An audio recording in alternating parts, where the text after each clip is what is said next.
सूबाई हुकूमत जब तक मुदाखलत नहीं करेगा, आग पे हाथ रख के इस तरह की खामोशी से, ये एक इज्तिमाई इशू है। आप यकीन करो कि इस बेरोजगारी से 45 लाख से ज्यादा बंदे फाकाकुशी के शिकार हुए हैं। अगर ये बॉर्डर अगर इस तरह बंद होंगे, हम लोग अपना रास्ता कोई और ले लेंगे।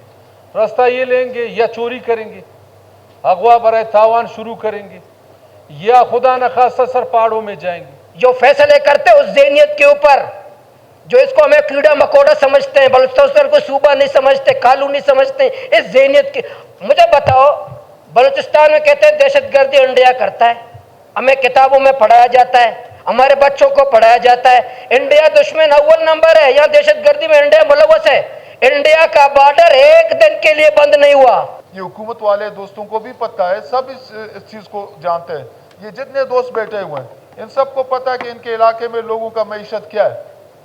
फर्ज करो मेरा डिस्ट्रिक्ट है, अगर केच मकरान आबाद होंगे तो अवारान आबाद होगा, अगर चमन में कारोबार होगा तो पशीन किला सैफुल्ला कोयटा उससे फ़ायदा उठाएगा। बलूचिस्तान के स्टूडेंट थे जो पढ़ते थे, वो स्टूडेंट वापस अपने घरों को आना वापस हो गए हैं कि उनके पेरेंट्स जो है वो फीस सबमिट नहीं कर सकते हैं, क्योंकि पहले एक बॉर्डर का काम चलता था।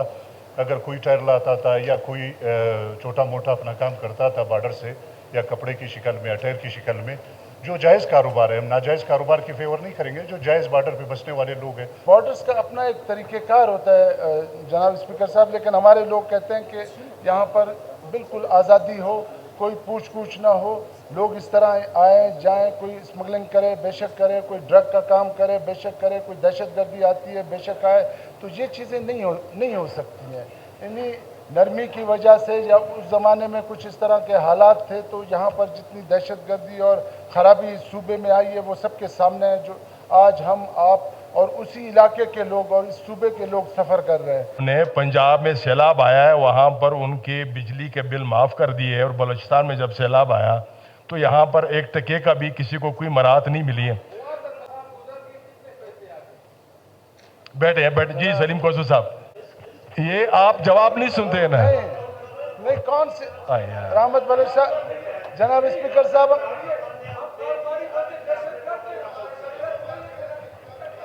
आप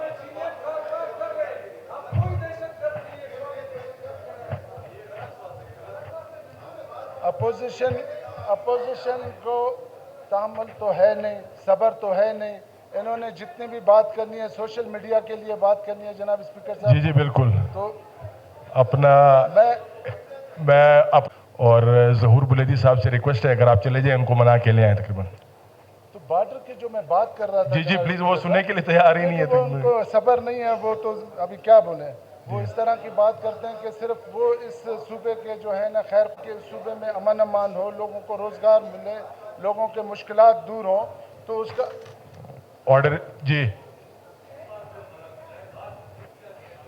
आप बना के ले, कोई अलामती वॉकआउट है, वो आ जाएंगे, वापस आ जाएंगे। आज सब कोई मसला नहीं है, हमारे भाई हैं, भाई हमारे कोई बात नहीं, ले उसको ले, बड़ा इशू नहीं है। हमें सब्र से काम लेना चाहिए। लेकिन जिस तरह हाजी अली मदद ने काफ़ी सपोर्ट किया, उसके बाद 22 में जब मियाँ शहबाज शरीफ प्राइम मिनिस्टर थे, तो मैं तो हमेशा कहता हूँ कि जो मेरा डिस्ट्रिक्ट था सोबतपुर बलूचिस्तान। अब मुझे बोलने तो दे, तो मैं वही कर रहा हूँ, तकरीबन आप इशारा क्यों कर रहे हैं, मुझे नज़र आ रही है वो।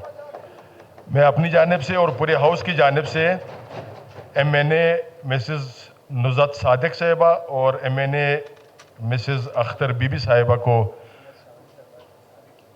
और साबिक MPA हमारे शावानी साहिबा को, इन तीनों मोअज़्ज़ज़ ख़वातीन को बलूचिस्तान असम्बली आमद पर खुश आमदीद कहते हैं।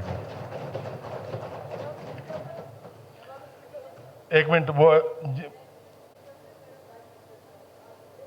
जी बताएं। आप आज थोड़ा बहुत ही जज्बाती हैं। मैं सिर्फ क्योंकि मेरी पार्टी की हैं मिसेस नुज़त सादिक साहिबा और अख्तर बीबी साहिबा और नुज़त शावानी, तो मैं ज़ीनत शावानी सॉरी, तो मैं इन सब को अपनी पार्टी की तरफ से और अपनी तरफ से इस ऐवान में खुशामदीद करती हूँ। Thank you very much. जी अपना आगा साहब, जफ़र आगा साहब का माइक ऑन जी। ओके जनाब स्पीकर।